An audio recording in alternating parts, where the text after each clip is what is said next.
is currently ongoing and is nearing completion. The Ghana Health Service, through its Greater Accra Regional Directorate, is engaging the Accra Metropolitan Assembly, who are the implementers of the project, to expedite action. And I'll also join hands with them to see how the Assembly can quickly complete the project.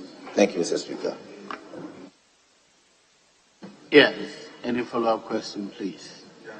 Thank you, Mr. Speaker. So the block has been handed over. So we're just waiting for when it will be commissioned so the people can have access to it. Thank you, Mr. Speaker. Sorry, you're suggesting that work is actually completed and you're waiting for commissioning. Is that right? Yes, please. Yes, Honourable Minister, your information appears to be not sufficient. Mr. Speaker, that is only information I have. But now that the MP who is from that area has informed me, I will get people to go and inspect. When they finish the civil works, we'll be left with equipment. And that is what may probably hold on the commissioning a little bit.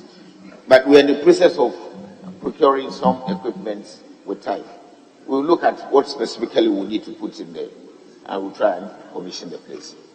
I wouldn't give assurances, but I'll talk to my colleague outside the chamber, Mr. Speaker, to see how best we can solve the problem. Very well. I'll proceed to the next one. Question number 1446. In the name of the honourable member for Gomoa East, Desmond de Graft Page. Yes. Thank you, Mr. Speaker. I rise to ask the Minister for Health if there are plans to expand infrastructure in the Porting Polyclinic in the Gomoa East constituency to meet the demand of the people or residents. Thank you. Yes, Honourable Minister. Thank you, Mr. Speaker. Mr. Speaker, I wish to say that the Porting Polyclinic was part of the 10 polyclinics that were built for the Central Region by the Ministry of Health. This was commissioned for use in 2018, Mr. Speaker, by my good self, and it's currently in full operation with all services being provided as a polyclinic. The theatre of the facility has been expanded and fully equipped for general surgery services to service the people better.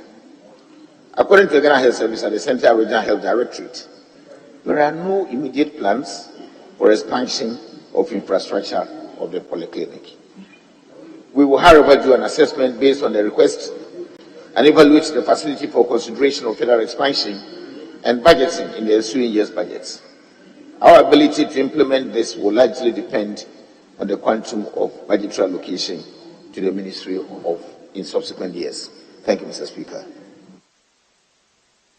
Yes, Honourable Member. Thank you, Mr. Speaker. Mr. Minister, Gomoa East in the Central Region is a densely populated. According to the recent population census, Gomoa East is over 308,000 people.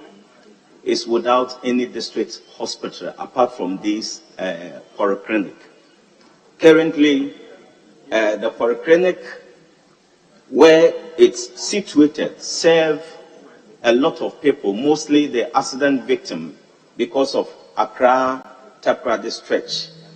Now, the polyclinic is without any proper blood bank, so much of the blood is unable to store in their facility. Would like to know from you, would you consider as matter of urgency to provide blood bank for the hospital or for the polyclinic to be used as matter of needed? Thank you.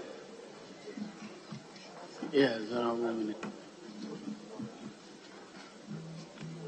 Thank you, Mr. Speaker. Mr. Speaker, if my colleague had actually let me know that the very critical thing they need essentially immediately is a blood bank, I would probably not have even come here to answer any question. But now that he has made his demand very specific, I continue saying I can't assure but I'll see how best I'll link with the facility and the regional directorate to see how we can create some semblance of a blood bank for their use. Thank you, Mr. Speaker. Yes. Thank you, Mr. Speaker. No further questions to that. Thank you. Very well. Then continue with the next question, 1447. Yes, the honourable member for Gomua East. Thank you, Mr. Speaker. I rise again to ask the Minister for Health what are the measures or plans the ministry is putting in place to upgrade Nyenyano Health Center to a polyclinic due to the current rise of population in the community. Thank you. Yes, Honourable Minister. Thank you, Mr. Speaker. Mr. Speaker, the ministry is aware that the Nyenyano Health Center lacks the needed infrastructure for a polyclinic and have plans to upgrade the facility to a polyclinic. The facility currently has uncompleted buildings, such as the maternity ward, theatre, and others that were initiated by the chief of the community. However, the ministry, through the Regional Directorate of Health Services, is engaging with the relevant stakeholders, including the Gomua East District Assembly, to complete these abandoned projects to improve upon the infrastructure to benefit a polyclinic standard. I thank you, Mr. Speaker. Yes. Thank you, Mr. Speaker. From the minister's answer, he said there are plans underway to upgrade the facility to become a polyclinic. Like I said, Gomua is a densely populated. Nyenyano alone is about 75,000 people living in that catchment area. I want to know from the minister, when will this upgradement be done so that Nyenyano Health Center will have a befitting polyclinic? Thank you. Yes, Honourable Minister. Mr. Speaker, like we mentioned, I try to shy away from questions that begin with when, because it's difficult for me to answer those type of questions precisely. But that does not mean and imply that nothing will be done about it. Mr. Speaker, I will plead with my colleague to take me in faith and see the outcome of the stakeholder engagement that we are doing. There are certain things that are done in some parts of the country, in some hospitals, by the assemblies and even individuals and philanthropists that do not come to the attention of the ministry until they begin to face certain challenges. And I think this is one of them. Like I said earlier on, we know about the population in Nyenyano. We know that it is ready for expansion, but resources have become a constraint. And going forward, we will see how quickly we can move in to solve the problem by engaging with the assembly, by engaging with the chief, and see how best we can also collaborate and support to get the place properly situated for the people of Nyenyano. Thank you, Mr. Speaker. Yes. Thank you, Mr. Speaker. I would like to draw the minister's attention. He made mention in his answers that there are facilities out there that has been provided by or initiated by the chief then. The late chief is no more. He's passed away, he's no more. May his soul rest in peace. Which will serve as a maternity ward, theater, and others.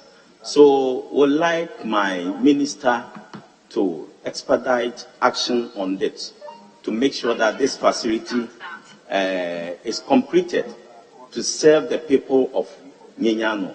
Thank you. I don't have a question for him again, so just a contribution. Thank you very much. Very well, thank you. I'll proceed. The next question is 1448 in the name of the Honourable Member for Clotte Kole, Dr. Zanito Ajiman Rollins. Thank you very much, Right Honourable Speaker. I rise to ask the Minister for Health when the Adabraka Polyclinic will be upgraded to a district hospital to cater for the increased population density and demands on the facility. Yes, Honourable Minister. Mr. Speaker, the Ghana Health Service has not yet decided to upgrade the polyclinic to a district hospital, as the question refers. However, there are a number of infrastructure provisions towards the facility to enable it to deliver quality services to the people within its catchment area. Currently, the Coastal Development Authority, CODA, is funding the Adabraka Polyclinic to expand the outpatient department, provision of conference facilities, and construction of a theatre and offices. I thank you, Mr. Speaker. Yes, honourable member. Right, Honourable Speaker, could the Minister kindly give timelines on when this will be completed, please? Honourable, are you able to give timelines for what Coastal Development Authority is doing? Mr. Speaker, I will not be able to give timelines, but I implore my colleague to be talking to us, those of us in the ministry within here, myself and the deputy ministers, from time to time, and we'll keep updating you. Thank you, Mr. Speaker. Yes, honourable. Right, Honourable Speaker, in the Minister's response, he mentions that the funding for the polyclinic is to expand the outpatient department, provision of conference facilities, and construction of a theatre and offices. I would like to find out whether the provision of an incinerator has been added to this upgrade that's being done, because the polyclinic is in desperate need of an incinerator. Yes, honourable minister. Mr. Speaker, from my answer immediately, I will say no, but I will do some checks to find out. If there is no incinerator there, we will look at how we can manage medical waste in the facility. We are mounting a project that will enable collection of medical waste instead of putting incinerators in all the facilities. But we will check and see whether that arrangement will be more feasible for the polyclinic or looking at an incinerator situation. But for now, I will say this type of additions we are putting on to the facility does not include an incinerator. Thank you, Mr. Speaker. Yes. Mr. Speaker, I'd like to inquire whether in the process of deciding what the priority was for the polyclinic, the administrators of the polyclinic were consulted on what they really needed as opposed to what has been provided as part of the plan. Yes, honourable minister. Mr. Speaker, I'm afraid I will not be able to answer this question. I haven't been privy to that discussion. I don't know what informed the selection of these facilities for expansion. So I will not know exactly whether the administrator was consulted or who in charge there granted this audience for CODA to do anything in the facility. I'm afraid that cannot be done. My colleague can always inquire. Honorable colleague, your MP, you walk into a facility in your constituency, you can talk to them and they will listen and answer some of the questions. Please be friendly with them. After all, you're also a doctor and they will listen to you. Thank you, Mr. Speaker. Very well. I'll proceed. Question number 1546 in the name of the honourable member for Case 2 South, Ms. Abla Jifagomashi. Thank you very much, Mr. Speaker. Mr. Speaker, I rise to ask the Minister for Health when the Ketu South Municipal Hospital will be giving the urgently needed neonatal intensive care unit. Yes, honourable minister. Thank you, Mr. Speaker. Mr. Speaker, information gathered indicates that the current space of the neonatal intensive care unit of K2 South Hospital is inadequate to provide adequate service to the number of patients they receive. The ministry plans to expand the unit and are engaging the relevant stakeholders and partners to solicit for support for the expansion of the neonatal intensive care unit at K2 South Hospital. Our ability, again, Mr. Speaker, to implement this will likely depend on the quantum of support we receive and the budgetary allocation to the ministry in subsequent years. Thank you, Mr. Speaker. Yes, honourable member. Thank you very much, Mr. Speaker. Mr. Speaker, I filed this question before we rose a couple of months ago. This morning I'm very emotional because I didn't even see this coming. I lost a baby in that neonatal place on the 30th of last month, and that would have been my nephew's daughter. I want to ask the Minister for Health whether he has gone to Ketu South Municipal Hospital before answering this question. Have you ever visited the hospital, please? Yes, Honorable Minister. Mr. Speaker, this has become a personal question. But I want to inform my colleague that I have been to Ketu South Municipal Hospital on 2 occasions. That is the day I told I've been to Weta and that enclave. All the hospitals and facilities there, I have walked through them. But let me inform my colleague and other colleagues that this idea of intensive, how do we call it, neonatal intensive care units, weren't plans when hospitals were being built in our country.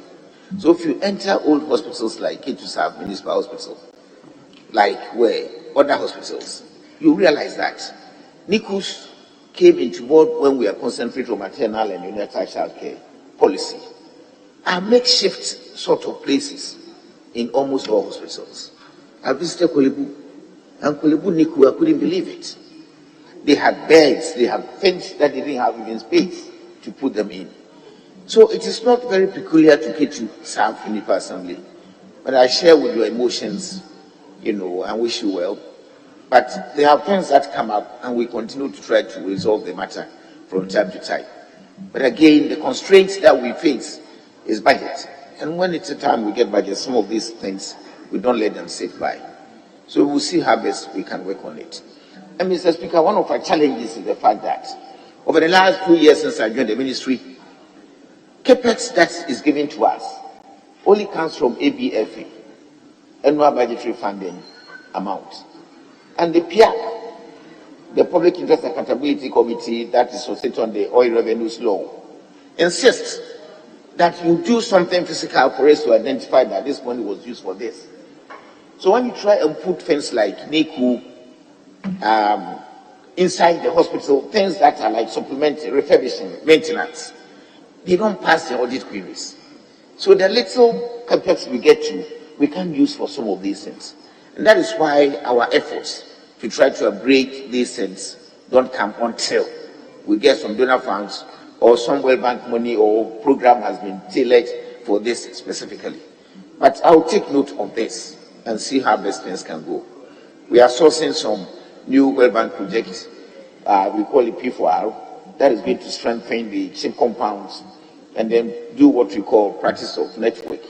We will see how best we can put in some maternal child, neonatal issues in there and see if we can incorporate some of these things, including the Ketu South Municipal Assembly thing in that area. So we have it on board. It's part of our plans, but money has become a challenge. We will see how best we move when we get resources. I'll note this now and see how best we can support you. Thank you, Mr. Speaker.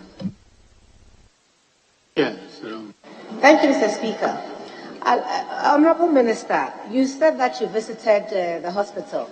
Between then and now, has there been any particular efforts that you have put in place? And if you kindly share that with me, thank you very much. Yes. Mr. Speaker, this is still becoming very personal, and I will beg to defer this question to her when we meet in the cafe. Thank you, Mr. Speaker. Excuse me, when you meet that where? The coffee shop. Well, the question was for the House. If you think that... But he's asking personally what I've done, what efforts have been there. No, in your capacity as a minister. Yes. Not as the honorable member for Doma Doma. Central. Well, yes, but as a minister, Yes. have you done anything differently? Yes, because there have been some interventions, but I will not be in the, how do I call it? In my capacity to actually apply or rule out what little interventions have been done since I visited there. I very quite much remember.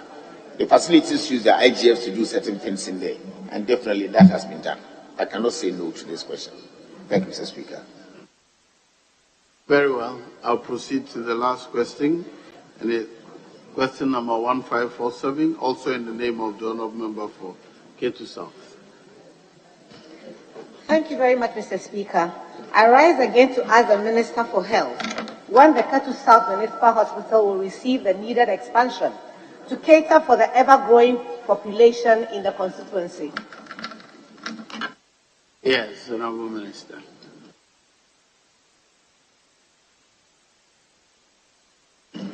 Thank you, Mr. Speaker. Mr. Speaker, the Minister is aware that currently the Ketu South Hospital serves a very large population, but does not have the requisite infrastructure to provide better healthcare services to the people within its catchment area. The Ministry, through its Volta Regional Directorate, has plans to expand the hospital and are currently engaging all the relevant stakeholders and partners to solicit support for this expansion. Again, our ability to implement this will largely depend on the quantum of budgetary allocation to the Ministry in subsequent years. Thank you, Mr. Speaker. Yes. Thank you very much, Mr. Speaker. Mr. Speaker, is the Minister assuring this august House that this request will find space in the coming budget? Thank you. Yes, Honourable Minister. Mr. Speaker, I'm afraid no. Yes. Mr. Speaker, in the response of the Minister, he indicates that the Ministry, through its regional directorate, has plans to expand the hospital and are currently engaging all relevant stakeholders and partners to solicit support for its expansion. Our ability to implement this will largely depend on the quantum of budgetary allocation to the Ministry in subsequent years. So if the answer to my question is no, I'm trying to marry the two, the answer I have here and what he just gave me here. That leaves me uncertain. What is in the answer and leaves them divorced? In the subsequent years. Years, not year. Mr. Speaker, the coming budget will be for the coming year. Yes. It's inclusive of the year. It's not the only year. Subsequent years. Very well, Mr. Speaker. May I ask my follow-up question? Thank you.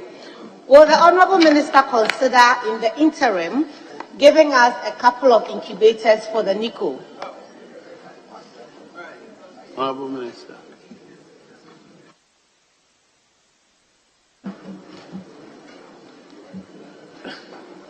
Honourable Speaker, my colleague is pushing me to do what I have vowed not to do in the chamber.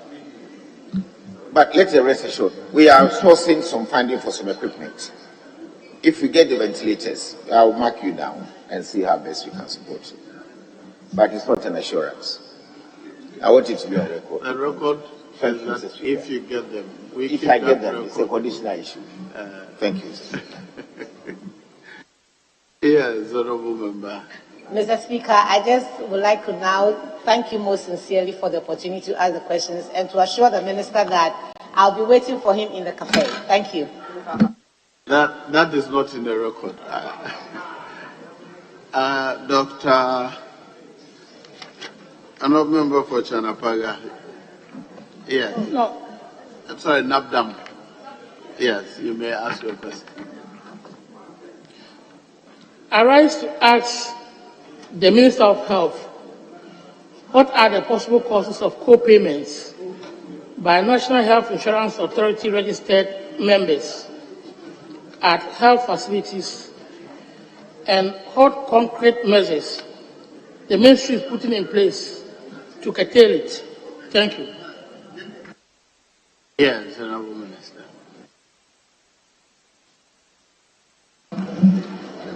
Right, Honourable Speaker. Section 37 of Act 852 spells out the provider payment systems as follows. A, fee for service. B, diagnosis-related groupings. C, capitation. Or D, a payment mechanism that the board, in consultation with healthcare providers and the minister, may determine. The current payment system by the NHIA is fee for service for medicines and Ghana diagnostic related groupings for service. Co-payments or top-ups are not part of the payment at the moment. However, it persists, and the following have been given as some of the reasons for its occurrence: delays in claims payment, perception of unrealistic tariffs, and irregular review of tariffs, medicines, and services. The practice has led to member dissatisfaction of the scheme, and the common language being the NHIS is not working. In addressing the issue stated above, Mr. Speaker, the NHIA is collaborating with the Ministry of Finance to ensure regular reimbursement to service providers. There will be regular reviews of the tariffs in response to economic conditions. The current review was done in July 2022, and the process has commenced for the next review. The perception of unrealistic tariffs will be curtailed by strengthening stakeholders' engagements during the process of deriving the tariffs to ensure acceptability and compliance. Mr. Speaker, in addressing this menace, the Ministry of Health, in collaboration with the National Health Insurance Authority, has undertaken the following measures: the formation of Ministry of Health Interagency Co-Payment Committee, made up of representatives from all provider groups, to sensitize providers on the negative effects of co-payments. And two, the formation of NHIE national, regional, and district co-payment committees to promptly identify and administer the prescribed punitive measures. These committees have been sworn into office and mandated to receive complaints on illegal payments, investigate, resolve, and/or recommend offenders for the appropriate sanctions. The NHIA is working towards full automated claims management to reduce turnaround time. The NHIA has introduced customer service desks and currently operational at 5 health facilities, of which Princess Louis Hospital in Accra is one of them. The customer desk easily picks up member concerns and immediately addresses it. The NHIA is in the process of introducing the pulpit, where a branded NHIA pulpit will be mounted at major health facilities with staff to educate members and address member challenges. The NHIA call center, which operates 24/7 and communicates with stakeholders in 8 different languages, also receives member complaints and acts appropriately. Members of the scheme are also issued membership handbooks, which addresses frequently asked questions on the benefit package of the service, amongst others. Members of the scheme are also issued the membership handbook, which addresses frequently asked questions on the benefit package of the NHIS, amongst others. Thank you, Mr. Speaker. Yes, Honorable.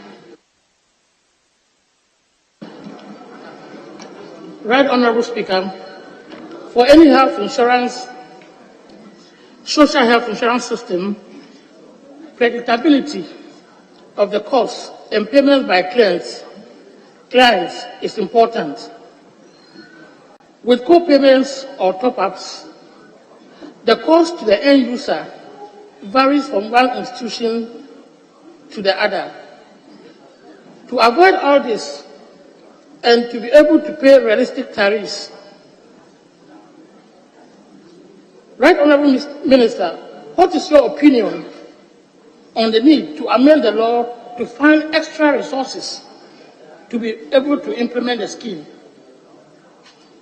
Honorable, opinions are not admissible.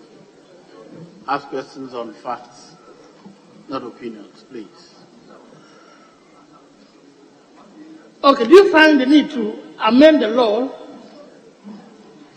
for us to be able to find extra resources to implement the scheme?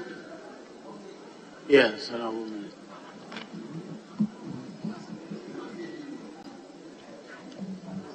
Mr. Speaker, I believe my colleague is very much aware that we have always been exploring opportunities and avenues through which we can actually find a way to increase the resources that get into NHI. Mr. Speaker, my colleague knows, as much as I do, that the major sources for NHI to run efficiently comes from the NHI's IA levy, the pension scheme monies that we deduct, and then the premiums that we pay from individuals, and we take donations and contributions from philanthropists and donors. All of these ones are monies that come from individuals. The levy is a tax. You don't need to amend the law to increase that if you all accept that that is the way we should go. The pension schemes that we deduct 2.5% was very controversial when we were beginning the schemes setup. And so since after we introduced it, we haven't changed it from 2.5 to anything. So these are challenges for all of us. But if we get resources, I believe and I know that NHI will work better. So we're only praying for the day that we'll all accept that this is the way we should go. And when I bring something based on stakeholder engagement and it's acceptable, we will move into that direction. Thank you, Mr. Speaker. Yes,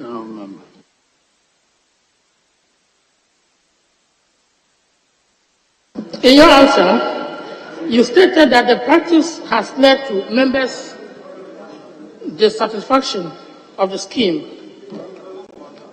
and the common language is that the NHIS is not working.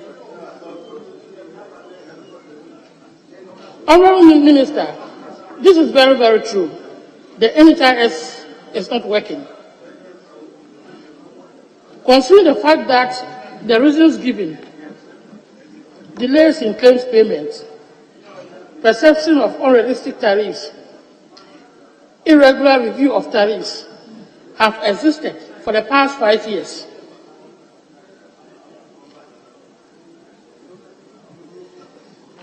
Do you think that there's a need for a national dialogue on the way forward? yes, Honorable Minister.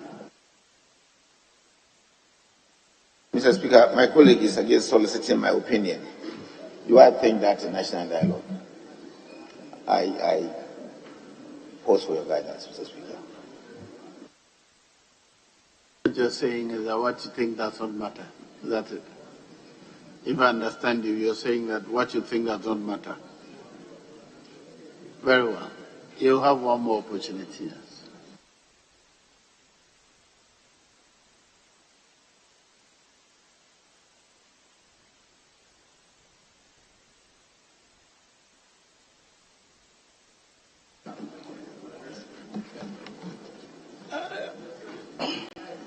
Honorable Minister, just what I wanted to know is because there's a need. Something has to start from somewhere.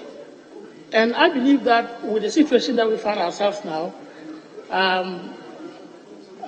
the executive wing of government should be prompted to think of starting a dialogue that will either regularize the co-payment or remove it or do something about it, because actually it's making the health insurance not working as we expect.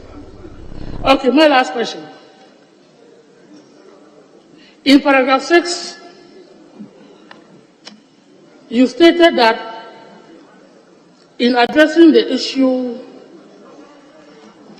the NHIA is collaborating with the Ministry of Finance to ensure regular reimbursement to service providers. However, in reality, for the past 5 years, the Ministry of Finance have been delaying the transfer of monies belonging to National Health Insurance Authority into its accounts, as stipulated by the 30 days. Now, Mr. Minister, what extra measures do you intend to take to ensure that the Minister of Finance carry out this aspect of the law? Thank you. Yes, Honorable Minister. Mr. Speaker, as a minister, I'm doing all the best that I can do to ensure the Minister for Finance gives us the funds that we need. So I'll continue pressing. Thank you, Mr. Speaker. Very well. Yes. Thank you, Right Honourable Speaker. In the Minister's answer, specifically in paragraph 3, where he gives the reasons why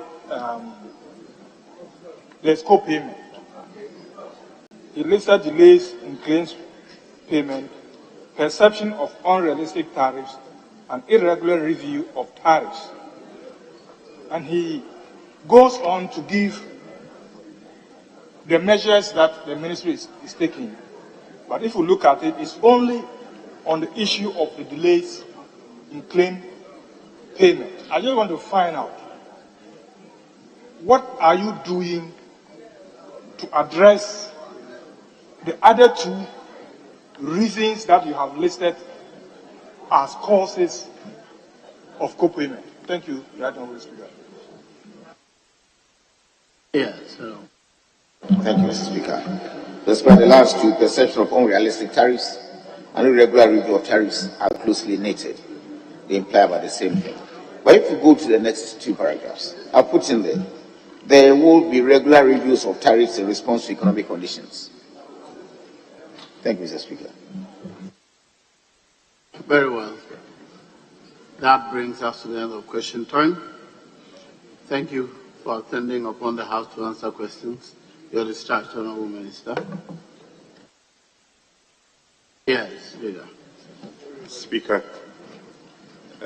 we are billed to have a committee of the whole, but as was earlier agreed, we'll take a statement by the Deputy Minister, after which we'll break into a committee of the whole. We are expecting the Ghana Enterprise Agency and the Ministry of Finance to give us some briefing on the youth start.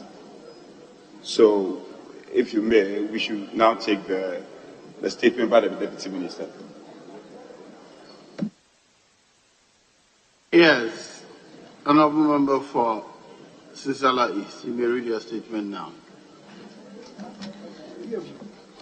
Thank you, Right Honourable Speaker. Mr. Speaker, this Saturday, 19th November 2022, Ghanaians will mark the commemoration of yet another World Toilet Day. The day was set aside by the United Nations for member countries to undertake various advocacy and awareness-raising activities to remind their citizens of the need to own and use hygienic toilets in their homes, schools, workplace, and the communities. Mr. Speaker, the World Toilet Day is observed every year on 19th November by all UN member countries. This International Day of Action aims at breaking the taboo around toilets and to raise global awareness of the daily struggle for proper toilets that a staggering 2.5 billion people around the world face.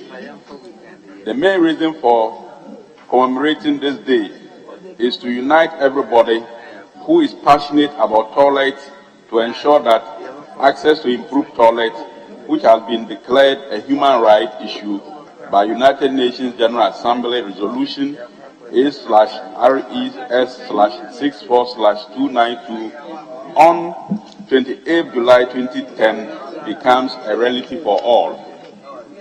Mr. Speaker, this year the World Toilet Organization and the Water Supply Sanitation Collaborative Council are joining forces to encourage different groups such as the media, development organizations, the private sector, civil society, and politicians to advocate and take action for safe, improved toilets for the toiletless in the world. Over the past decade, World Toilet Day has become an important platform to raise awareness, inspire advocates, and demand action from our leadership at all levels. Mr. Speaker, the theme for this year's commemoration is, and I quote, sanitation and groundwater, unquote, with campaign tag, making the invisible visible. This theme was carefully selected to drum home the direct correlation between sanitation and groundwater sources, juxtaposing this theme with the fact that a whopping 18% households in Ghana still practice open defecation or do not have access to toilet at all, should be a major concern for all meaning Ghanaians. Mr. Speaker, we are here today because the Ministry of Sanitation and Water Resources wishes to emphasize the importance of toilets in the lives of every Ghanaian. There is a need for everybody to reflect on the need to build, own, and use improved toilet facilities at home. It is critical for people and institutions at large to understand that the moment one practices open defecation, everybody's life is endangered. We want all Ghanaians to reflect on the difference between life with a toilet at home and life without a toilet at home.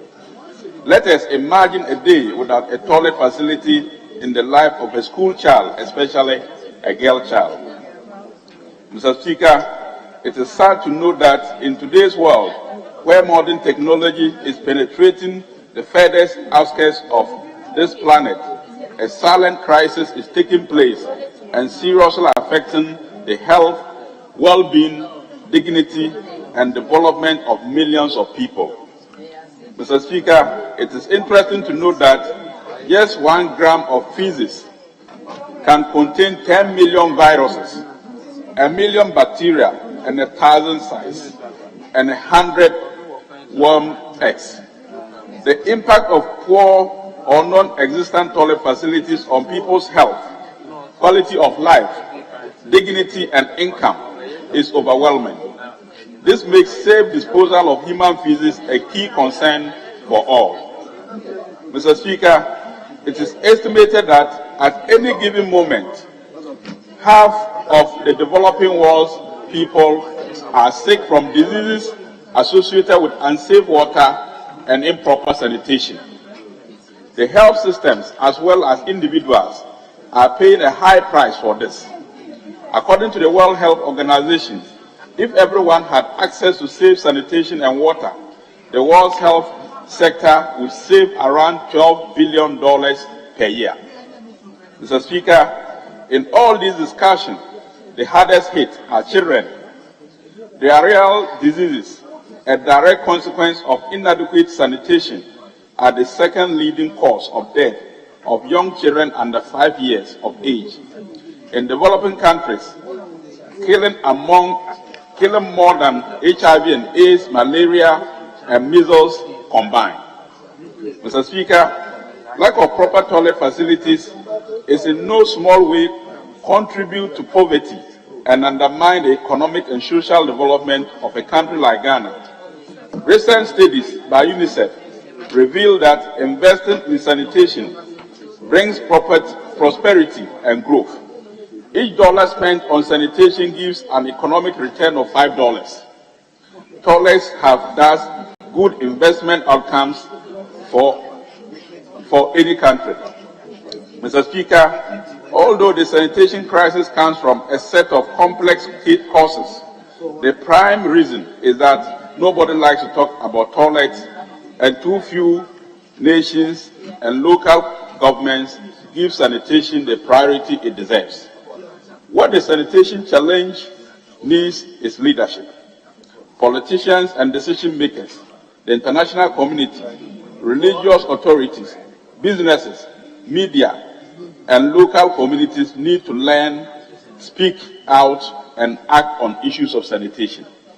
Mr. Speaker, additionally, sanitation directly impacts the lives of women and girls. Every day, millions of women and girls lack privacy and have to wait for ducts to relieve themselves, often a dangerous practice which predisposes them to sexual harassment and rape. According to a report titled, and I quote, "Out of Order, the State of the World's Toilet," unquote, published by Water Aid in 2017, Proper sanitation facilities are also instrumental for women and girls during menstruation, who need space for washing and somewhere to dispose of sanitary pads, especially for adolescent girls. A clean and private toilet impacts their school performance. However, menstruation and its management remain far too often hidden in a culture of silence due to lack of toilets and changing rooms. Mr. Speaker, girls who don't have decent toilets at school or near home have to defecate in the open or use unsafe, unhygienic toilet, often shared with boys. Aside from the health risks, this is uncomfortable, embarrassing, and put them at risk and verbal and even physical abuse. To avoid the embarrassment, they will often avoid eating and drinking during the day, making it hard to concentrate at school. Once they start their period, girls are more likely to miss classes or drop out if there is not a decent toilet at school. It is estimated that in sub-Saharan Africa, 1 in 10 girls miss school during their period. Mr. Speaker, everyone has a right to health and dignity, and women and girls have specific needs too. Meeting these requires their equal and active participation in decision-making about sanitation and hygiene. Female biological needs make a lack of toilet particularly harmful for women and girls, from birth through childhood, into puberty, throughout adult life, and into old age. Mr. Speaker, the effect of lack of access to improved toilets contribute to the death of 3,600 children. Children under 5 die annually in Ghana, according to World Health Organization 2015 Global Health Observatory Data Repository on Ghana. The main cause of these avoidable deaths is diarrhea, which is also attributed to open defecation or use of unsafe toilets. Mr. Speaker, it is undeniable fact that Ghanaians are paying a high price for lack of toilets in their homes. Ghana loses over $290 million every year, according to Water and Sanitation Program of the World Bank 2012 study titled, and I quote, Economic Impact of Poor Sanitation in Ghana, unquote. Economic cost of open defecation to Ghana is also pegged at $79 million. Improved sanitation could save families and individuals a lot of income and time, and hence improve their livelihood and give them economic empowerment. Mr. Speaker, a World Bank country environmental analysis conducted in Ghana has shown that health costs resulting from poor water, sanitation, and hygiene cost the country the equivalent of 2.1% of annual gross domestic product. The indirect effects of malnutrition, to which poor water and sanitation contributes 50%, according to World Health Organization, cost even more than the direct effects, taking the total health cost to 5.2% of annual GDP in Ghana. The study also demonstrates that poor water and sanitation significantly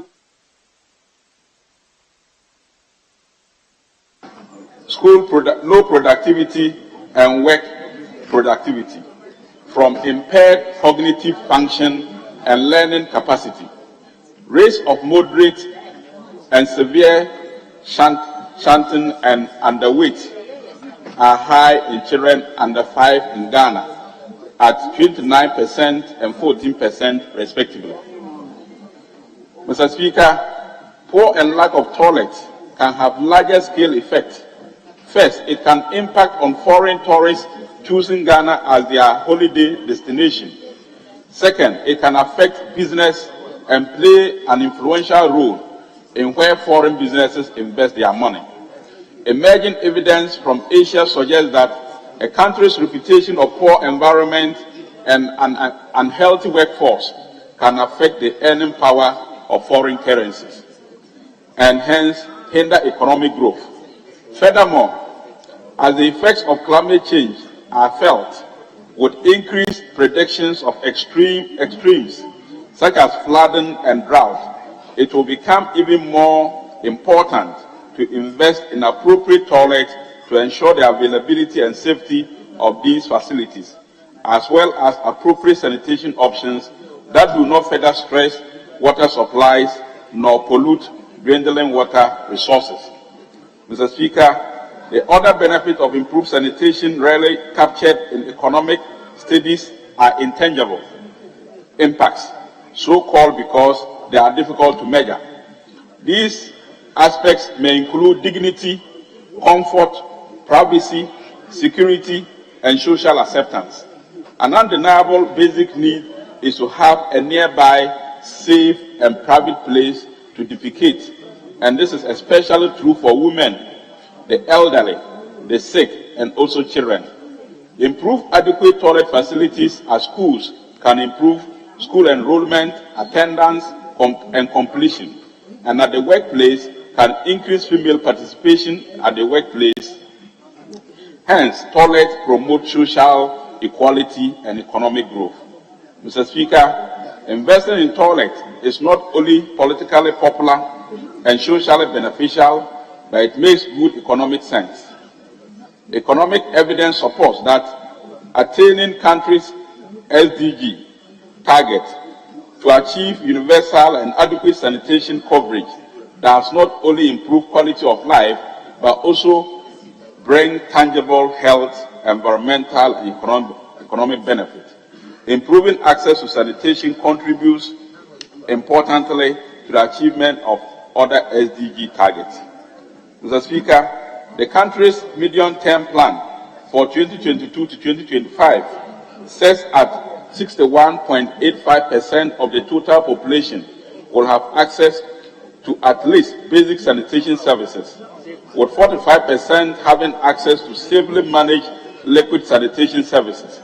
Also, the country's pledge to the UN SDGs to achieve equitable and adequate sanitation for all and end open defecation will be due in less than 8 years from now. In practice, this will require that nearly 2 million people should have access to basic sanitation service each year until 2030. Achieving these objectives will require a coordinated, cost-effective, and inclusive response. As a country, we need to invest a minimum of 12.24 billion Ghana cedis capital investment alone, which translates into containment cost, emptying and treatment cost, and institutional facilities. The health impacts of poor sanitation trap people in poverty, making it difficult to get educated or work to support their families. It goes without saying that everyone without this basic human right called toilet is affected, but it is worse for some than others. For example, women and girls, older people, and people with disabilities are affected most.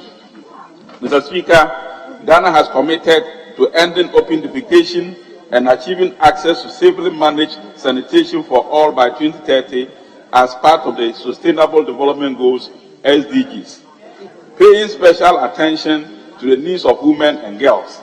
However, progress made to date has not been fast enough, and this needs to change. Mr. Speaker, to reverse this gloomy picture about Ghana as far as access to toilets is concerned, the Ministry of Sanitation and Water Resources, in collaboration with key stakeholders, will, among others, undertake the following. A. Pursue aggressively the One House, One Toilet initiative to ensure households get decent toilets in their homes. In the next 1 year, a total of 200,000 toilets will be added to the toilet stock in the country. B. Facilitate the construction of toilet facilities in schools and health facilities across the country. C. Collaborate with the Ministry of Justice and Attorney General to set specific dates to trial sanitation cases, which include construction of toilets. D. Collaborate with the Ministry of Local Government, Decentralization and Rural Development and in effect its MMDAs to ensure toilets and other sanitary facilities in public institutions are kept clean and safe all the time. Mr. Speaker, I am happy to inform you that no cholera outbreak has been reported in Ghana since 2017. While I commend government under the able leadership of His Excellency Nana Addo Dankwa Akufo-Addo for pragmatic measures put in place to address the challenges of access to sanitation, let me take this opportunity to thank WASH stakeholders and partners within the sector for their support all these years. Partners like UNICEF, World Bank, World Health Organization, Water Aid, Plan Ghana, Catholic Relief Services, Global Communities, USAID, World Vision Ghana, IRC, SMV, Zoom Lion Ghana Limited, Rotary Club, and Coniwas have been very supportive to my ministry, for which we are grateful. In a country where there are more mobile phones per household than toilet, we need to continue talking about the need to have toilets in all homes and institutions in Ghana. This, I believe, will help maximize the health, economic, and social benefit of toilet among the good people of Ghana. Let us advocate and stand up for the toiletless in Ghana. Mr. Speaker, I thank you very much for the opportunity to make this statement. Thank you. Now, members, that was a rather long one, and I hope members concentrated and are ready to contribute. Yes, the honourable member for Clotte-Colley.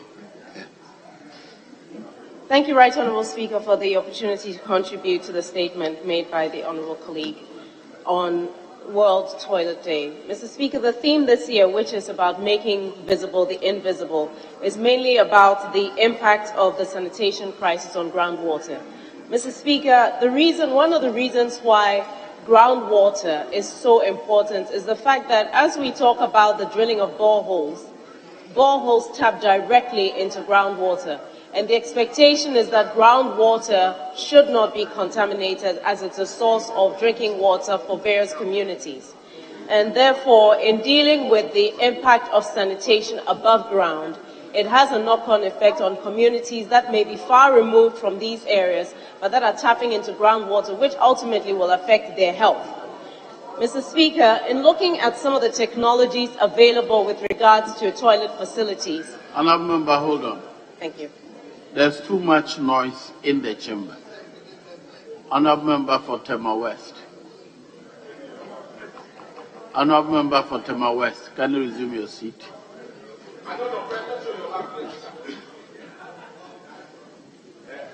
Every member in the chamber must please resume his seat.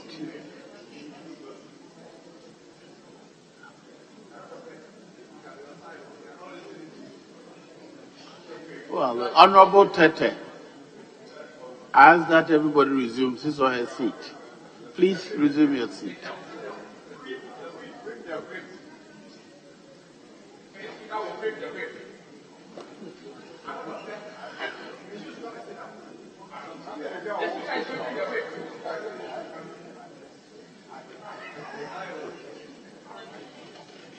Honourable member, continue. Can we have some silence in the House, please? Yes. Honourable member for Clotte-Colley, please continue. Thank you, Right Honourable Speaker. With regards to the issue of groundwater and preserving and protecting it as a source of drinking water, it's important to take note that as we look at various technologies that are employed in how we expand the access to toilets in homes and in communities, remember that with the crisis that we're witnessing with climate change, protecting and preserving our water bodies is key, and groundwater forms an important source of this. Mr. Speaker, as we celebrate this day, it's an important thing to recognize the fact that access to sanitation and good toilet facilities for communities across the country is still not equitable, and there is not enough access as well. Should I continue? And therefore, it's important that we accelerate the access that various communities have to toilet facilities that are acceptable for all persons and does not put anyone at a disadvantage. Mr. Speaker, in the statement that was made, it was clear that there is a dissonance between the provision of services and some of the needs that some women and girls face, especially around the time of their menstrual period. We still have a lot of communities where there is a stigma with regards to what girls do at this time of the month, and therefore are missing several days of school, which also affects their representation going up in terms of the educational access and capacity. Mr. Speaker, it is important that the government really intensifies its efforts to provide the toilet facilities in houses. And yes, the concept of one household and one toilet is laudable, but one household having one toilet is not enough. That should be the minimum requirement for households. And in terms of provision of toilet facilities, it has to be based on the number of people who live in a house, because you can only have so many people using one particular toilet facility. Mr. Speaker, the use of sewage as a source of energy should also be looked at as we consider some of the constraints we have in energy production in various communities. So, seeing as in some communities there isn't already the access to proper toilet facilities, the technology that is available to be able to turn wastewater into energy or to clean it up and use it as a source of fertilizer for the crops in that community need to be looked at, so that we are actually making use of some of the waste facilities in the various communities to support the communities that we are referring to that need help in terms of the provision of toilets. Thank you very much, Mr. Speaker, for the opportunity. Yes, Honourable Member for Kwadaso. Well, Speaker, I'm grateful to you for the opportunity to add my voice to the statement ably made by Honourable Ishaku Amidu, who is Deputy Minister for Sanitation and Water Resources, on World Toilet Day, which falls on 19th of November each year. Honourable Speaker, this is a very important statement, and I need to pat the back of the Deputy Minister and the maker of the statement for making this statement. The Speaker, is because we live long or die early based upon the nature of our environment. If you live in a society where you have a very good environment, proper sanitation and hygiene, it is more likely that we can guarantee longevity in terms of our lifespan. That is why all steps must be made, all efforts put in place to ensure that the sanitation that surrounds us is something that will promote our well-being and also protect our health. Making provision for toilets in households, for me, is very important, because you go to some communities, some homes, they don't have toilet facilities, and that is injurious to the health of those who live within those environments. Mr. Speaker, if you look at page 7 and 8, when the maker of the statement was enumerating steps that the ministry is putting in place to ensure that we have a clean environment and also the availability of toilets in households and communities, it was conspicuously missing the need to have public place of convenience in communities. Mr. Speaker, you go to some areas, especially new areas, new developing areas, there are no public place of convenience in those places. So, in as much as we are thinking about families and households, we must also be thinking about guests, people who visit these communities. How do they get a place of convenience? How do they get toilets if some are not built there? So I'm thinking that the ministry must also avert their minds to this area in ensuring that we have public place of convenience in communities that will not only serve the inhabitants of those areas, but people who also visit those areas. And I think that, Mr. Speaker, is something that is noteworthy and must be done. It is also painful to me that in this day and age, we are talking about the fact that we need to have household toilets. We are in the 21st century. And I think that we need to hasten our steps and efforts and ensure that every household will have a decent place of convenience. And it's mostly because of its health implication. As Speaker, in this country, you go to buy maybe food, and you see vendors selling along gutters, open drains. You go and buy food, and you are buying disease. You go and buy food, and you are buying your deference. In some areas, you see that toilets are emptied, the feces are emptied into open drains, into gutters, and people go and buy. Children go and buy, and you buy the food, you buy disease, you buy the food, and you are buying deference. So I think that we need to, do much to forestall these negative health consequences on our being.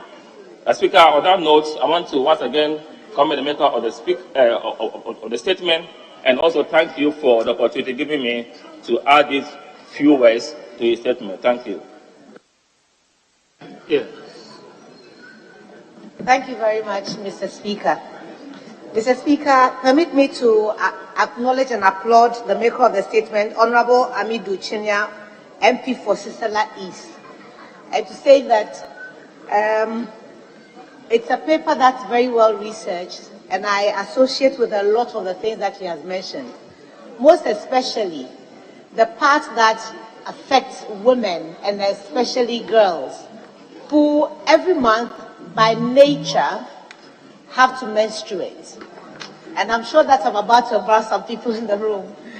Mr. Speaker, every month, whether a woman likes it or not, nature will make you lose 3 or 5 days.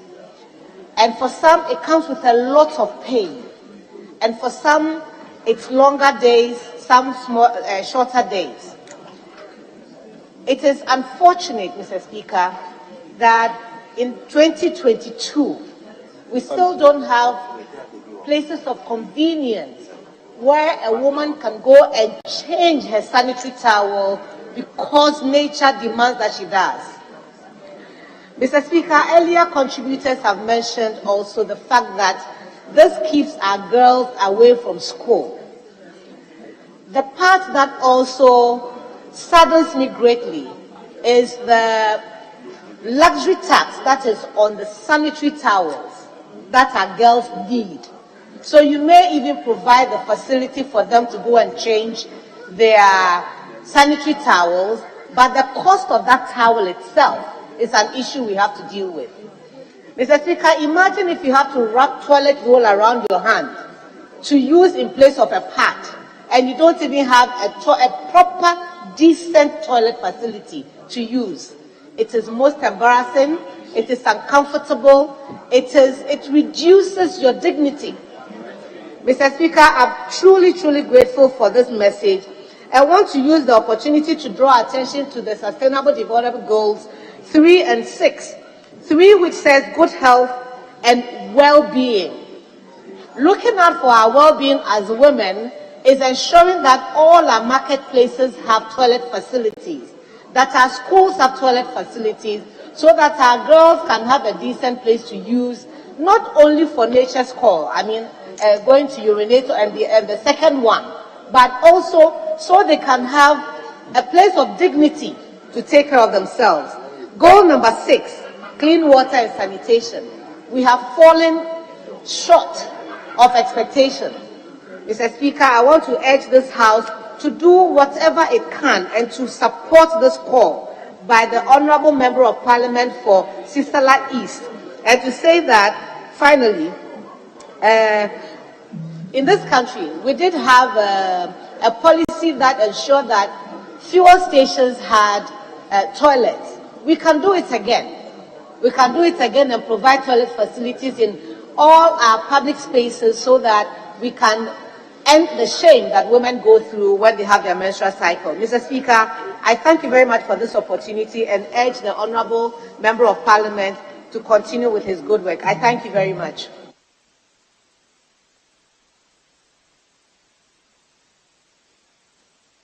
Yes. Leadership. Thank you very much, Mr. Speaker, for giving me the opportunity to make few comments on the statement ably moved by the Deputy Minister for Water and Sanitation. Mr. Speaker,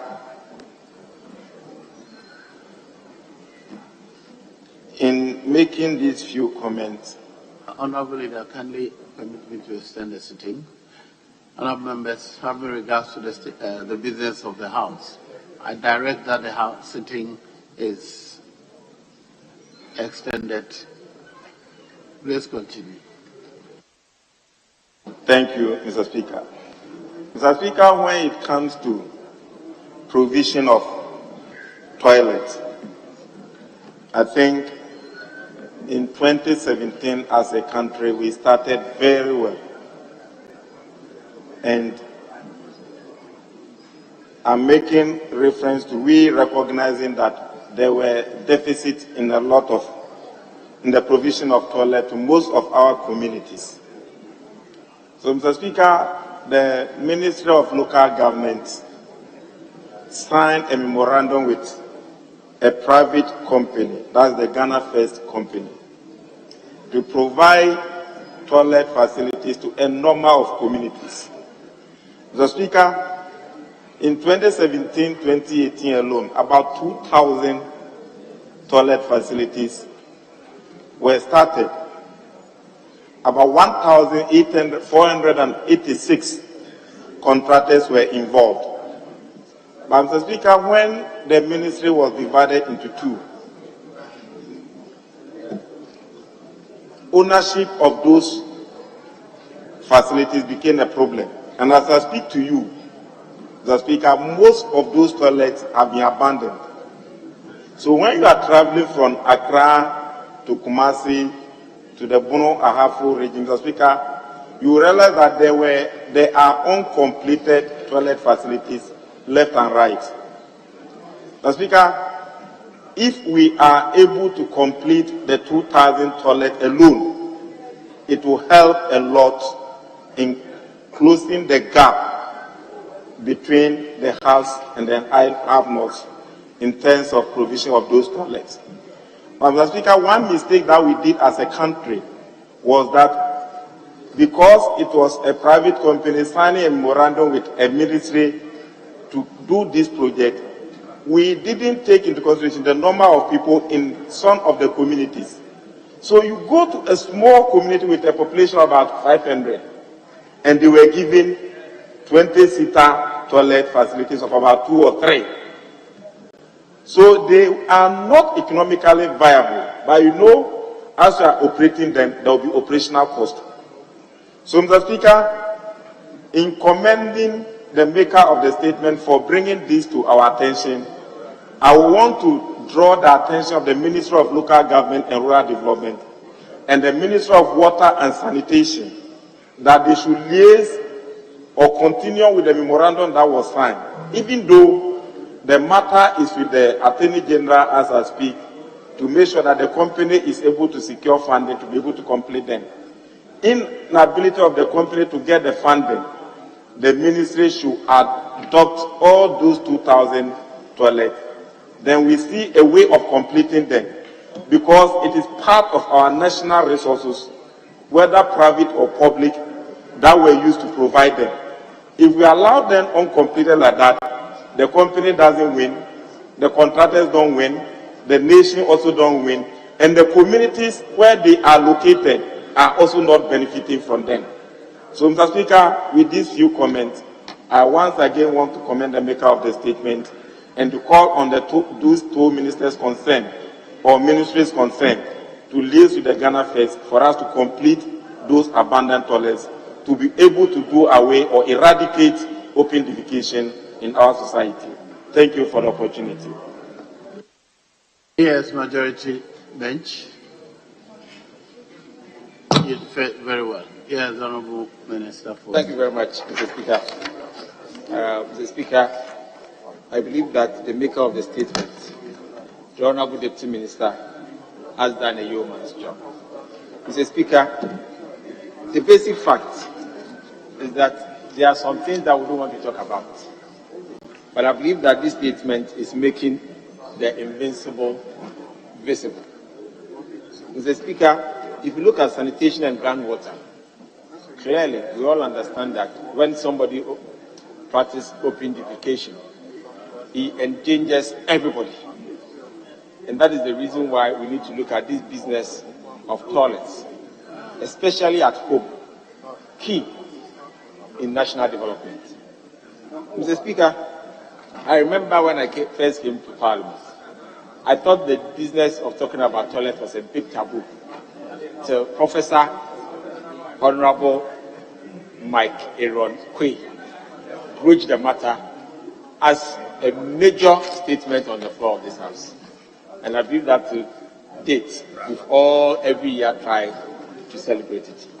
Mr. Speaker, I do believe that in the same way we have the energy, the power, and the resources to organize funerals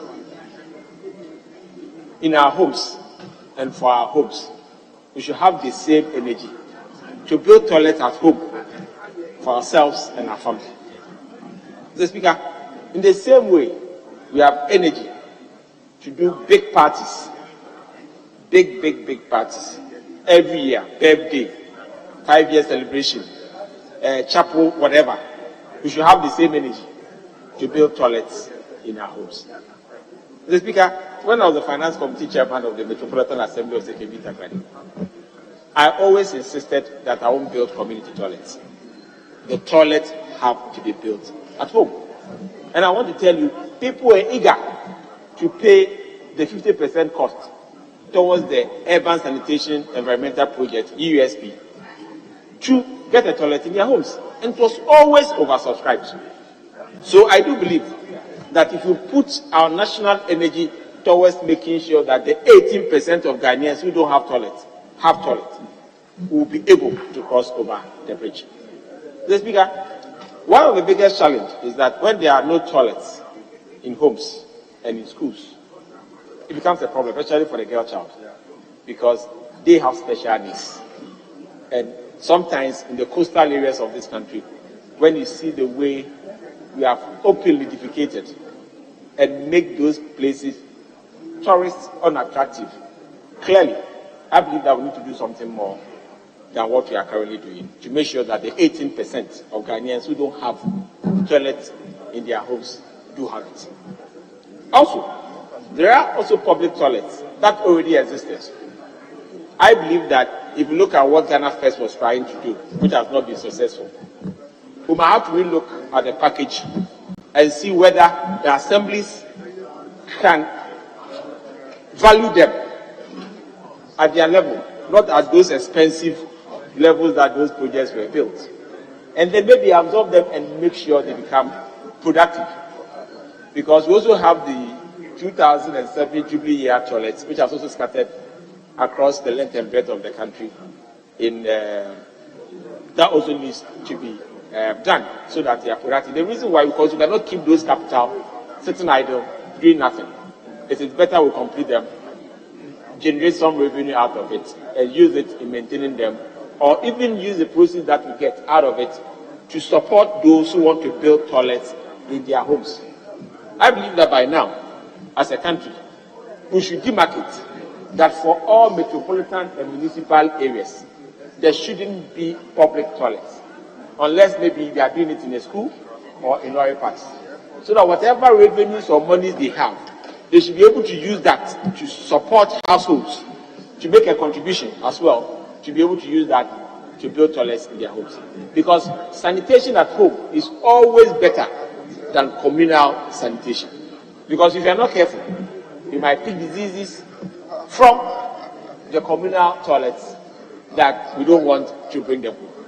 And I believe that even if disease starts from homes, and people use home toilets, we are clearly sure that it can be contained at that level and not spread to the larger community.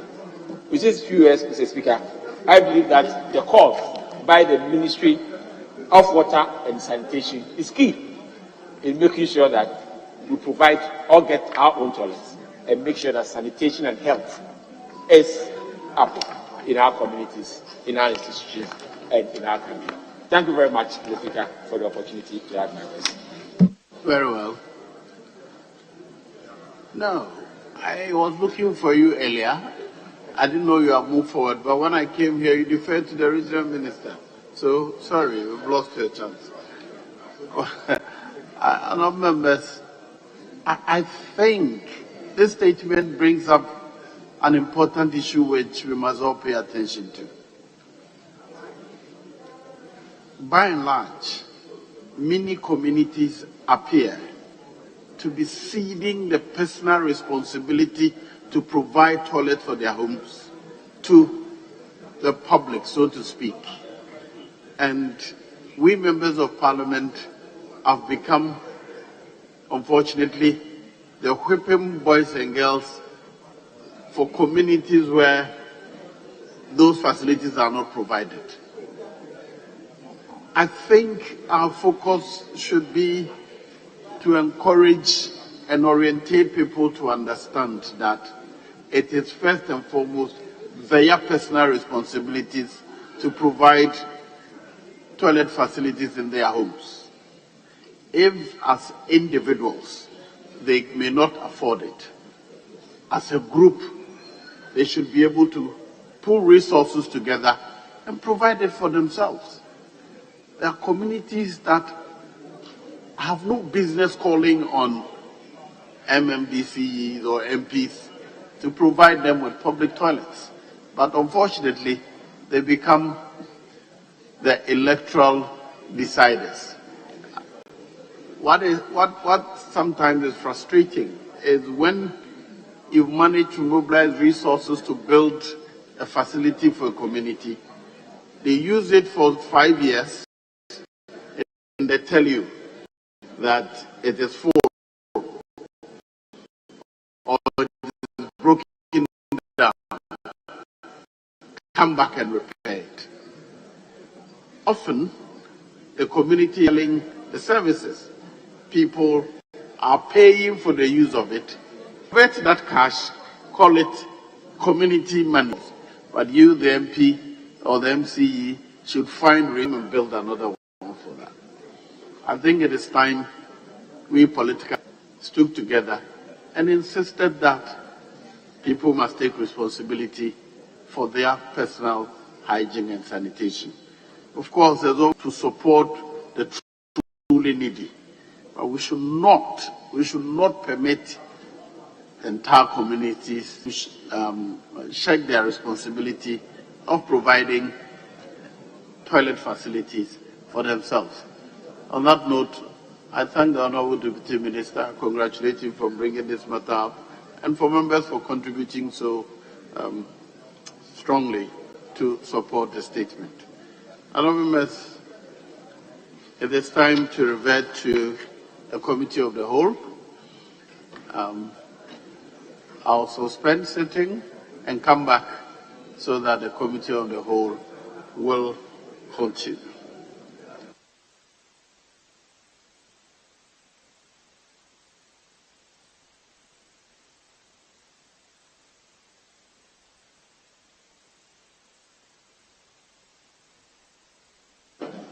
Yes. Speaker, may I plead that we can take an adjournment, and after the adjournment, then we reconverge into a committee of the whole. I think it's better than suspending sitting. Very well. In that case, the House is adjourned till Thursday, November 17th, 2022, at 10 o'clock in the forenoon.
Honorable members, prayers. Let us pray. Almighty God, we humbly beseech thee to look with favor upon this Parliament of the Republic of Ghana. Grant that it may perform its high duty as in thy sight. Give divine guidance to the President of the Republic. Endow members of Parliament and ministers of state with discernment and vision, integrity and courage, that through the labors of government, this land and people may be well and truly served, and their good purposes for the common human life be realized in our midst. Amen. O God, grant us a vision of our country, fair as it might be, a country of righteousness, where none shall wrong his neighbor, a country of plenty, where evil and poverty shall be done away with, a country of brotherhood, where all success shall be founded on service, and honor shall be given to the deserving, a country of peace, where government shall rest on the will of the people and the love for the common good. Bless the efforts of those who struggle to make this vision a living reality. Inspire and strengthen our people, that they may give time, thought, and sacrifice to speed the day of the coming beauty of Ghana and Africa. Amen.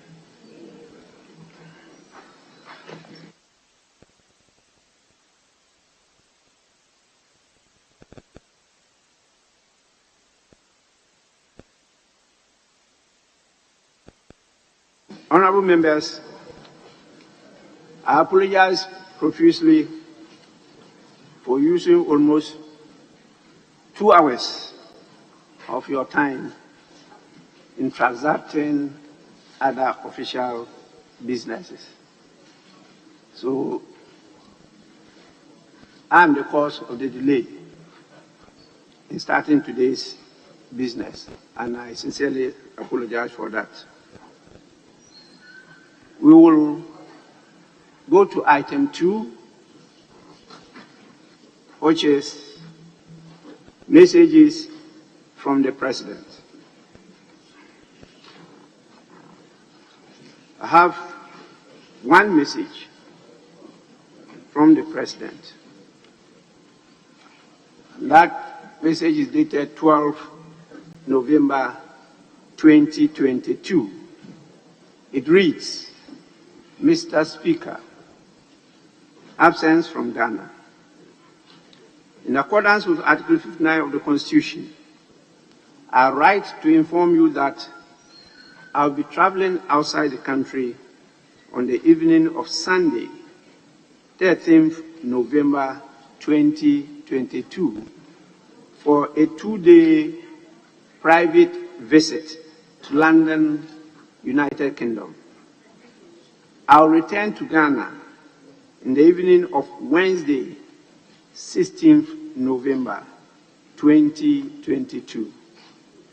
During my absence, the Vice President, Alhaji Dr. Mahmudu Bawumia shall, in accordance with Article 68 of the Constitution, act in my stead. Yours sincerely and best wishes, Nana Addo Dankwa Akufo-Addo.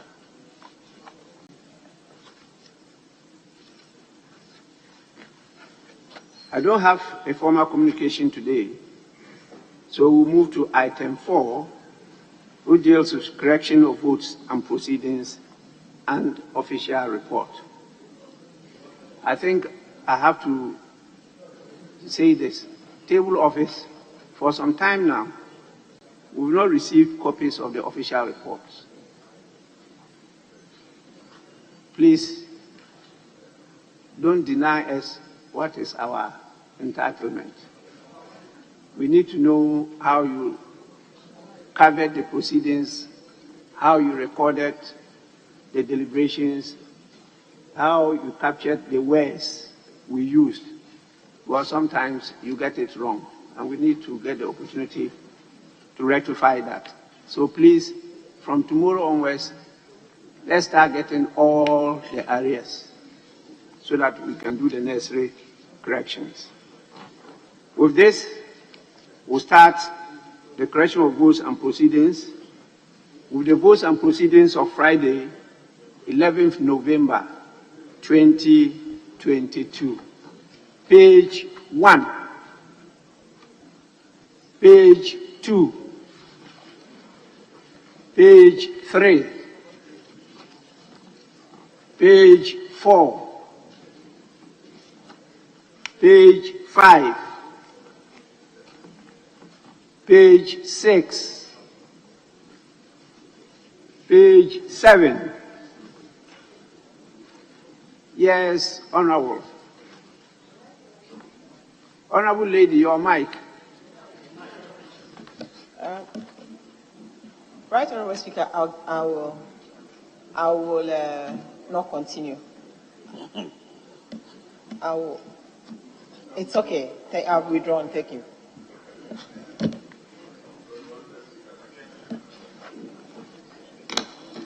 Yes, second Deputy Speaker. Right, Honorable Speaker, page 7, item 13 and 14. We were at the APO by your directives, and we filled the form for permission, yet we've been marked absent without permission. So if that can be addressed by the table. Thank you, Mr. Speaker. Item 14 and 15. Am I right? And 13. 13 and 14. Well, table office kindly cross-check. Definitely, I know I give them the permission to represent the country outside at an international conference. But I saw some of them in the house. I'm not too sure I actually granted the official permission. So please cross-check from the procedure to see whether the forms got to me and I granted them the written permission. You know, the permission must be in writing. So cross-check on that and let's do the writing. But truly, I was shocked to see some of you present. Was when I approved a travel for a member. I expect that the member will take opportunity to represent the country outside and make sure that Ghana is properly marketed. And so, if for no reason I see you in the house, that is a complete affront to my authority. Please, we spend a lot of money processing, buying tickets, paying for hotel bills, and we must take it serious. If for any reason you cannot attend, get back in touch with me. You just don't decide that you won't go and then come, but the next day you are complaining that you are not getting opportunity to travel. You have never represented the country and all those things. That is an affront. And leadership, you don't have that authority to call members and tell them to return to the country without any access to the speaker. Please, no country develops without the rule of law. It's chaos. There's always a rule to go by. If for any reason you think there's a challenge to that, there's a process, a system in place to address these things. Some members called me from outside that they receive calls from whips to return to the country without my knowledge. That is not allowed. I'm compelled to say these things publicly because of the posture and attitude of leadership. If not, the usual communication channels are there.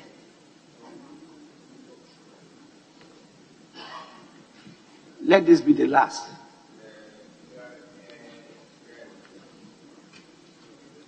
Honorable members, so kindly take note, table office, do the right thing.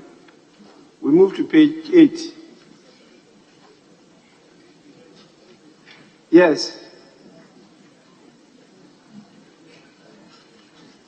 Page 9.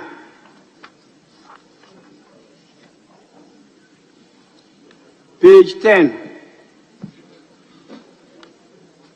Yes, please. Thank you, Right Honorable Speaker.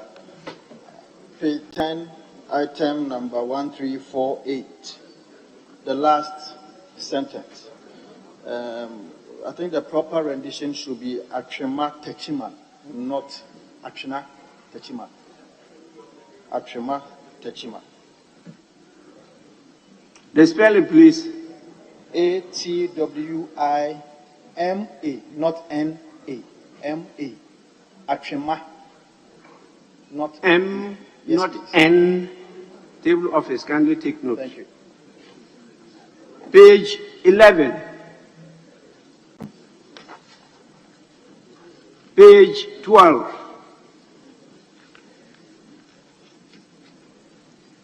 Page 13.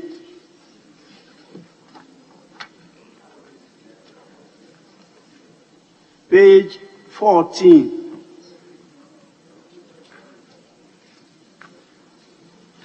Page 15.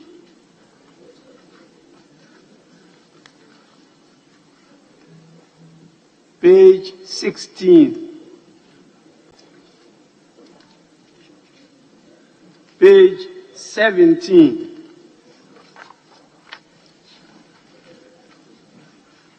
Page 18. Page 19.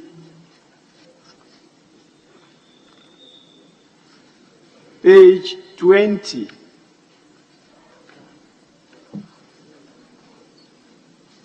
Page 21.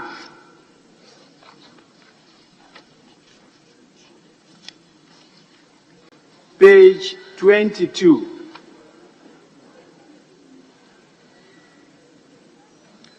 Honorable members, in the absence of any further corrections, the votes and proceedings of the 12th sitting held on Friday, 11th November 2022 are adopted as a true record of proceedings.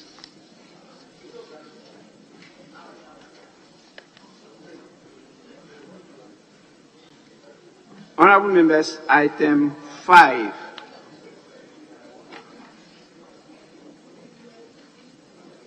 Questions.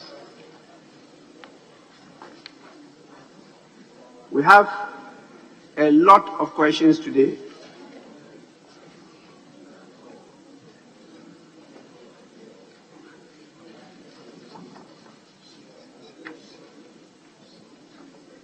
We have 18 questions, and we intend to finish all the 18, and so I have to manage the time. Yes. Honorable Regional Minister, today, we have to finish all the 18 questions today. So let's manage the time very well. The Minister for Roads and Highways to take the proper seat.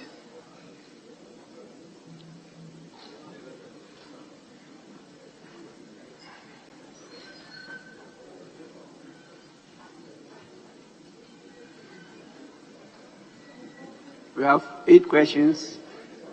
They should have been taken on Friday, but for good reason, we couldn't do so. So we have to take them all today. The first question stands in the name of the Honorable Member for Central Tongue, Honorable Alexander Roosevelt Otoji. Honorable Member, You may ask your question now. Honorable Hotoji.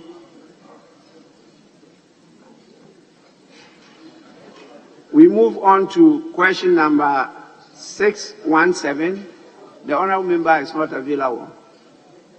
Question number 617, who signs the name of the honorable member for Nalirgu Gambaga, Honorable Seidu Isifu. You may now ask your question. Thank you, Mr. Speaker. Mr. Speaker, I rise to ask the Minister for Roads and Highways what plans the ministry has for the following road networks. 1. Barinya, Kulgwana, Nanyeri, and Tok Road. 2. Nago, Jawane, Tunni, and Kalboyiri roads. Number 3. Bangda, Pasoku Road. Jawane, Zandua, Mojo, Parvaka, Nungwa Road. Thank you. Honorable Minister.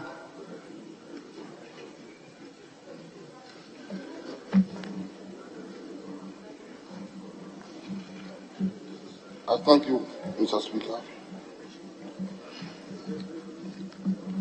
Mr. Speaker, the Balinga to Kugona to Nangeri to Twak road measures 24.5 kilometers.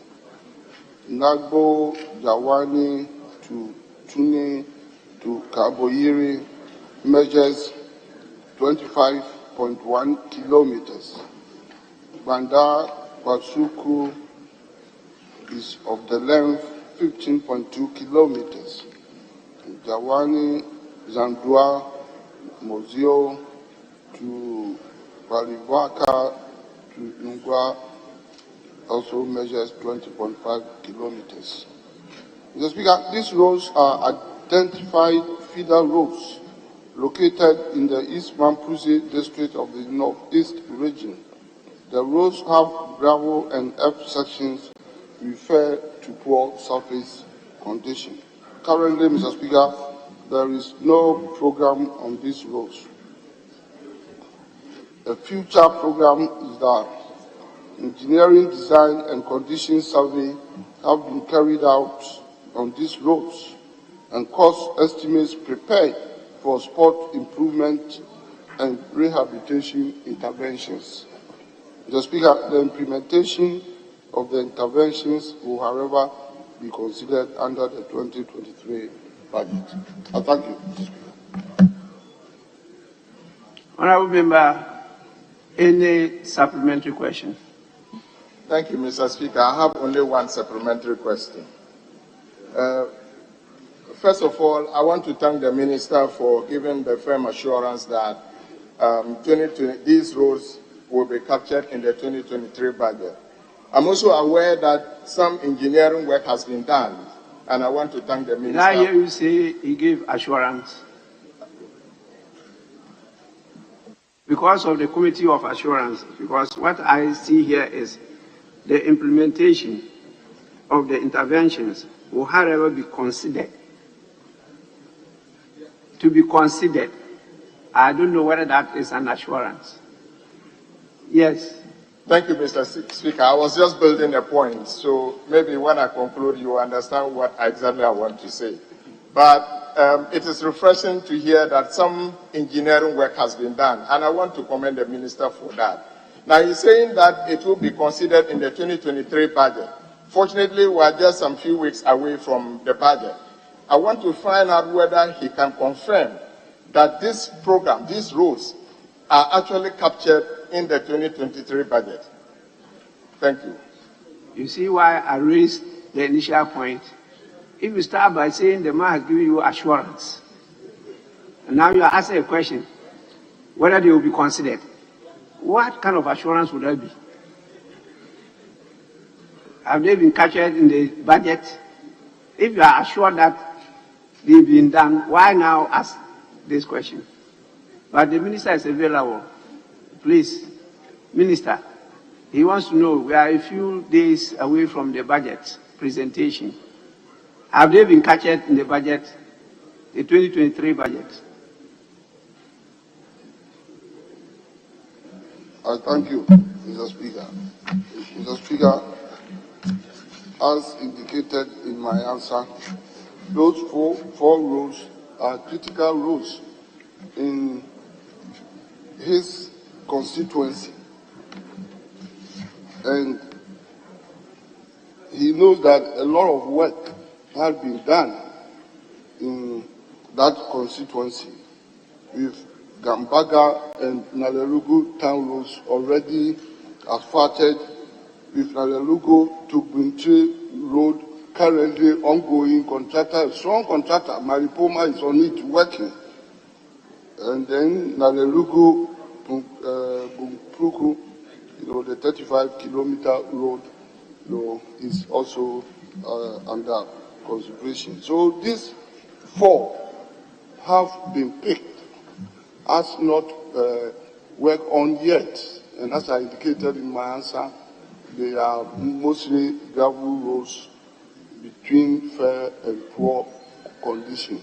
And we have done the estimates. The estimates for these four roads together will cost something in the region of 300 million Ghana cedis. So work has been done and it's being prepared to take off from next year. That is to be part of the 2023 budget. So, Mr. Speaker, those four roads are already captured. Thank you, Mr. Speaker. Yes. Thank you, Mr. Speaker. Yes. If the minister says has been captured, is he saying it has been captured in the 2023 budget so that I will look for it when the budget comes before Parliament? That is what I want to hear. Thank you.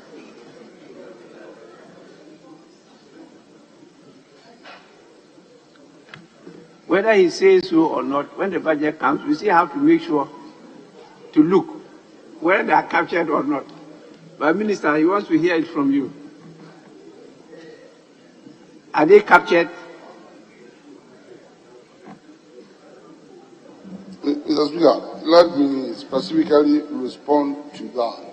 If we say that it's captured in our database for consideration, it might be part of the bulk road that provision is made of. Definitely, a budget cannot list every single road in this country. So that if you don't hear these specific roads being mentioned in a budget or being listed in a budget, it doesn't mean that provision is not made and is not going to be worked on. We have different kinds of activities. It may come under routine maintenance program, it may come under periodic maintenance program, but it will not be itemized. All roads in Ghana cannot be itemized in a budget. So don't get it wrong if you don't see it specifically itemized in the budget. But in our database, and these are all feeder roads. So in feeder roads database, I can say that these roads will be considered in 2023. Thank you, Mr. Speaker. Yes, Honourable Member, your last supplementary question. Thank you, Mr. Speaker. Mr. Speaker, the road minister is a friend, is my uncle. That's how I call him. I want to find out, these four roads, will they be worked on in 2023? As for the database, I know he has the database, but I want to find out. Should I communicate to the people, my constituents, to get ready for this construction to begin in 2023? Thank you. Yes, Minister. Mr. Speaker. Yes, obviously the will is there, but all depend upon availability of cash. Thank you very much. The spirit is willing, but the body is weak. Yes. Mr. Speaker, with your indulgence, when you called Honorable Hotoje, he's got your permission. It's an official visit outside of the country.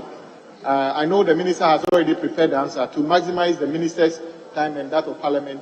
With your indulgence, will you permit a colleague to ask the question on behalf of Honorable Hotoje, so the minister doesn't have to come back at another time to answer the same question? It's just with your kind indulgence, if a colleague can ask that question on his behalf. Honorable available leader, I don't have that authority. Unless the member says that he has the authority of the member who is absent to ask the questions on his behalf, then I can grant the leave. But when I called the name, no member stood up to say this. And so we had to move on. If that member wasn't available, and the member has now come in, and you are seeking my permission to grant that member the opportunity to do so, I will definitely do that. I will not deny a representative of the people the opportunity to be heard. So please, if you sure somebody has that authority, please, you can seek my permission now, and I will give it. Thank you, Mr. Speaker. Mr. Speaker, I have the authority of the member whose question is advertised to ask the question on his behalf. Is that authority in writing or is oral? Mr. Speaker, I communicated with him on the phone. He's actually on his way out of the country as we speak. And so he's asked me to do that on his behalf. You may do so. Thank you, Mr. Speaker. Mr. Speaker, I rise to ask this question on behalf of Mr. Alexander Roosevelt, Hotoje, Central Town Member of Parliament, to ask the Minister for Roads and Highways, when will the ministry consider constructing a steel bridge on River Mlago, the absence of which impedes free movement of goods and people to and from Mafidove and Bogaji, Aklaya, and Afloko Kope. Thank you, Mr. Speaker. Yes, Honorable Minister.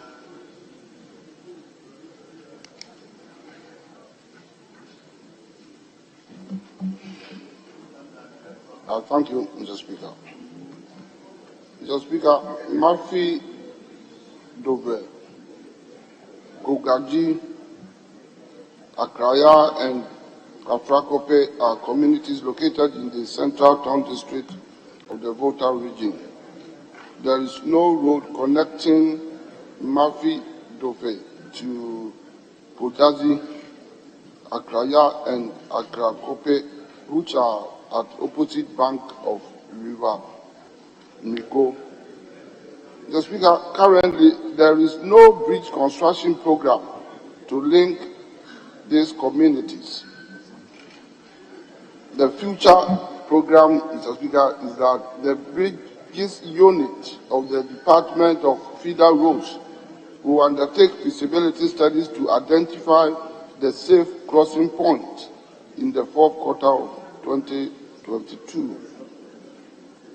Detailed geotechnical design would then be undertaken thereafter. The implementation of the intervention, Mr. Speaker, will, however, be considered under the 2023 budget. I thank you, Mr. Speaker. Honorable Member, any supplementary? Yes, Mr. Speaker. Mr. Speaker, in the answer given by the Minister under the future program, you indicate feasibility studies will be undertaken in the fourth quarter. Can the Minister give us exactly when within the fourth quarter that this exercise will take place? The feasibility studies, when within the fourth quarter will you do that? Yes, Minister. I thank you, Mr. Speaker. Mr. Speaker, fourth quarter is in currency, so I'm talking about this fourth quarter. Thank you, Mr. Speaker. Yes, Honorable Member. Mr. Speaker, having done a bit about some details about the challenges that people go through, is there a way you can put in an alternative, some temporary measure to, help lessen the burden they go through when they need to access such places across both banks of the river?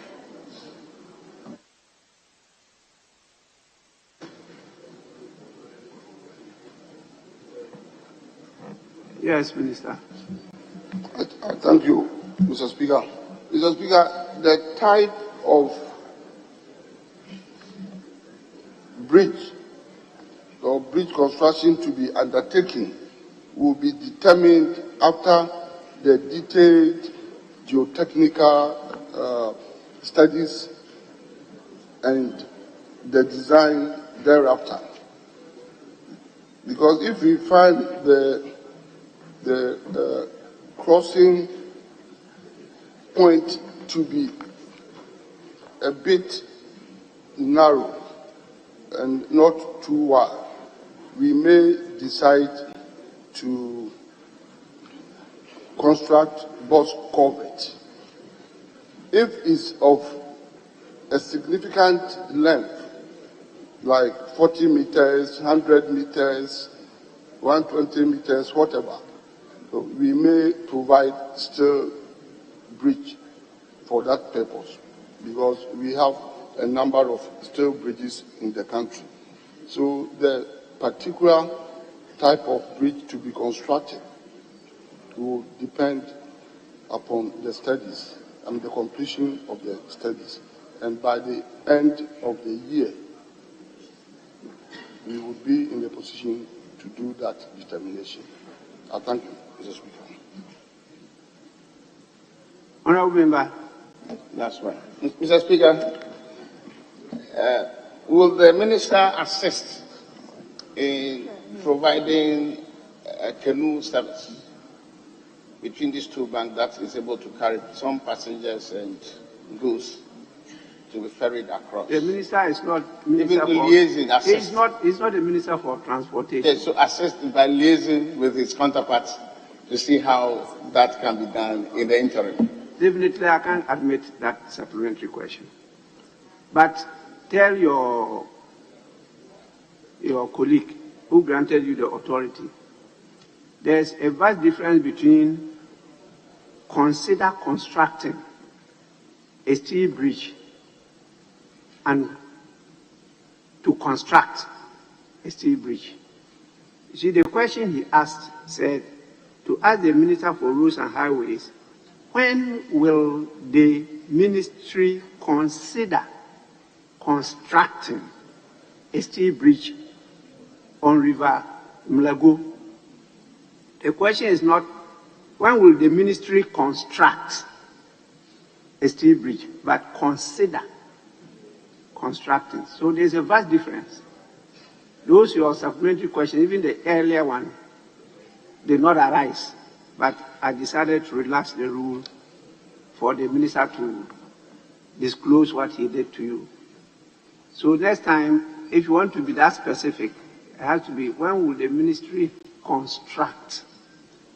Then you now be pinning the minister down to date, timelines, and the rest. But considering it's something that the ministry will discuss and then pen down, and it will take some time. So I think this is sufficient. We'll move on to question number 635. 635 stands in the name of the Honorable Member for Adentan, Honorable Mohammed Adamu Ramadan. Honorable Member, you may ask your question now. Thank you very much, Mr. Speaker. Mr. Speaker, I rise to ask the Minister for Roads and Highways the status of the road from the Guel Junction to Little Roses Down after the contractor abandoned site in the early part of 2017. Thank you, Mr. Speaker. Yes, Honorable Minister.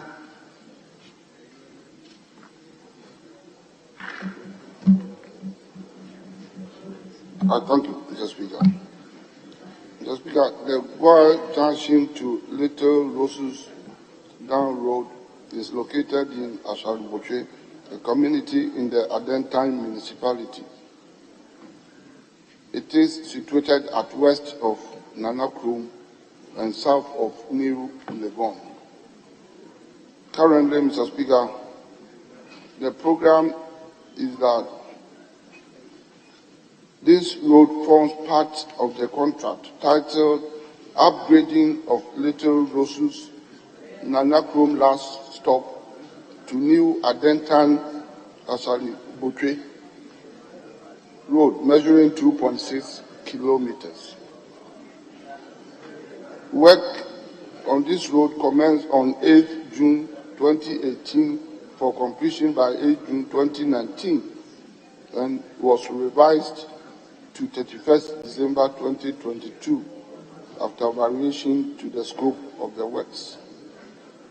Mr. Speaker, progress of work to date is at 40% fiscal completion. The contractor is currently not on site, and efforts are being made to get the contractor to return to site to complete the outstanding works by the fourth quarter of 2022. Mr. Speaker, failure of which will lead to the initiation of contractual procedures to terminate the contract. I thank you, Mr. Speaker. Yes, Honorable Member. Thank you very much, Mr. Speaker. Mr. Speaker, from the Minister's answer, it says that progress of work to date is at 40%. I've engaged with the contractor and he pre-financed this 40%. So the best effort I would plead with Minister to help him to return to site is he has raised a number of certificates, but he has still not been paid. So, and he has assured that even if he gets one or two of the certificates paid, he will return to site. So looking at him given a timeline to complete by end of fourth quarter of 2022, and given the month we're in now, to terminate the contract because of lack of payment maybe will be a bit of a challenge. So, Mr. Speaker, I would plead with the Minister for Roads to please intervene so that he is paid for him to get back to site and do the work. Thank you, Mr. Speaker. And the Minister has demonstrated over time, at least in my constituency, good faith where he has intervened and gotten some bridges done. So I'm sure with this one too, he will do the same for me. Thank you very much, Mr. Speaker. I'm grateful.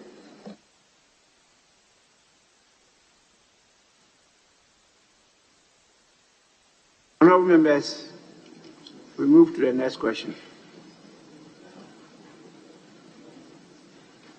6.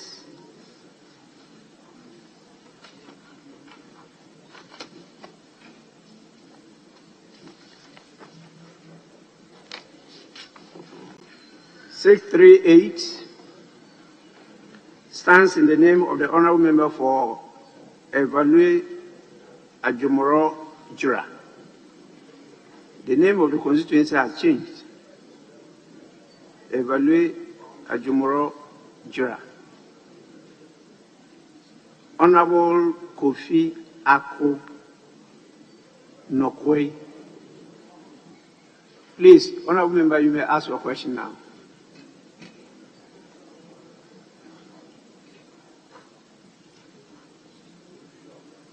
Right, Yes. Honorable Speaker, with respect, I got permission and authorization from the member to ask this question on his behalf. He's unavoidably absent at this moment. Mr. Speaker, thank you. I'm sure you were here when I stated clearly that I will not take this excuse. A member being